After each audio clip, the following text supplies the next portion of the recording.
Welcome to another IELTS language class, and again providing you with topic related language for this specific IELTS questions until the end of August 2018. This is the question: describe someone who is talkative. Describe someone who is talkative. And as always, it says you should say. It doesn't say must, so that's up to you if you choose those words on the cards to answer. If they help you, by all means go for it. If they don't, you have the option as to choose not to talk about them. Okay, let's move on to help you build your answer. And hopefully you've got someone in mind, someone who is talkative that you can describe, and you can use your minute to help you describe them. Start well, so start your answer as well as you can, and these little beginning parts of sentences are really helpful. You can use them for any answer. Today I would like to talk about, this afternoon I would like to talk about, unlike many questions, this is a familiar topic, I hope. We all know somebody who likes to talk, who's a little bit talkative, so it should be a little familiar to you. Let's use words that we can explain. Use words that you can explain. And just to be clear, talkative means to be fond of talking. And, crucially, not to be found in the dictionary, which is partly why IELTS language is so helpful for you. Talkative has a neutral connotation. There's no hidden meaning inside the words. In other words, it's neither good nor bad. Now, here are some positive synonyms we can use, some words that have positive connotations. The feeling, in other words, is good. So you're describing a friend of yours as being talkative. You don't really want to use a word that has negative connotations or negative feelings. You want to use a positive synonym. So you can describe them as chatty, and chatty is informal, but it fits the question well. She's a chatty lady, and I can chat with her for hours. The other word you can use that's positive is loquacious. Loquacious. Loquacious is a good alternative too. So someone who loves to talk is loquacious. Loquacious may be good to use in your opening sentence.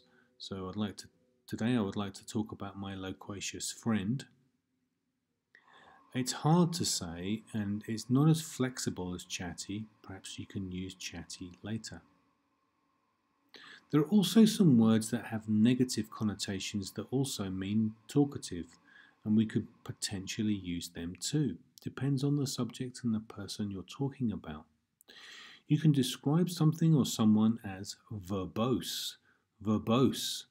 And that means that that person or the speech is using too many words.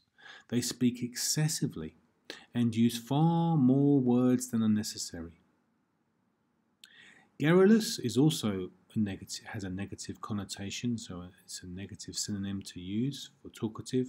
A garrulous person is someone who excessively talks. Garrulous is excessively talkative, especially about things that do not matter.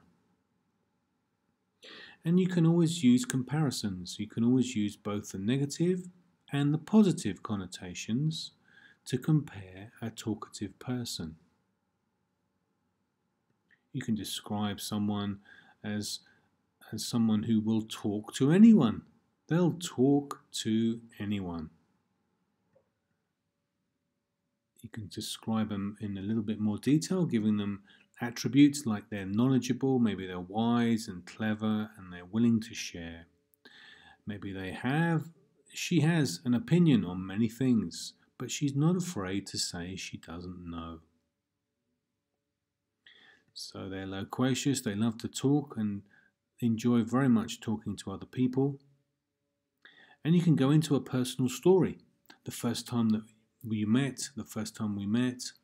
You can describe the appearance of the person, the place you met, the first impression you had, but don't go into too much detail, because We must stick to that topic, but a few sentences on this would be fine. You could talk about how time really flew by. Time really flew by. It was a really enjoyable time. And do your best to use your language to create the person. Describe the person to the listener, to the examiner. So create that person in the listener's mind. Okay, so there's a few ideas for you. Hope that helps. Don't forget, please do study all 4 skills every day if you can. And if you're looking to take your test soon, find a good teacher so they can give you some feedback on what things you're having errors with. Of course, we all have errors with our grammar, so don't worry about things like that so much. They're looking for common mistakes. A good teacher will find common mistakes in other areas other than grammar. And you must get to know the IELTS test, okay? And practice using new language. Practice using the language. Practice every type of question. Part 1, Part 2, Part 3 in your speaking. And in your writing, obviously, Task 1 and Task 2. And practice every type of question that you might get. When you're learning a new word, some of these words like loquacious might be new to you, so you're going to have to learn the meaning. You've got the meaning, it's talkative. You learn the pronunciation, loquacious, find out how many syllables. The use, how you use it, find a model sentence and some synonyms and perhaps some antonyms. Great! Hope that helped. Thanks again for watching. Please check IELTSlanguage.org for more classes and advice for your upcoming IELTS test. IELTS Language, making the foreign native.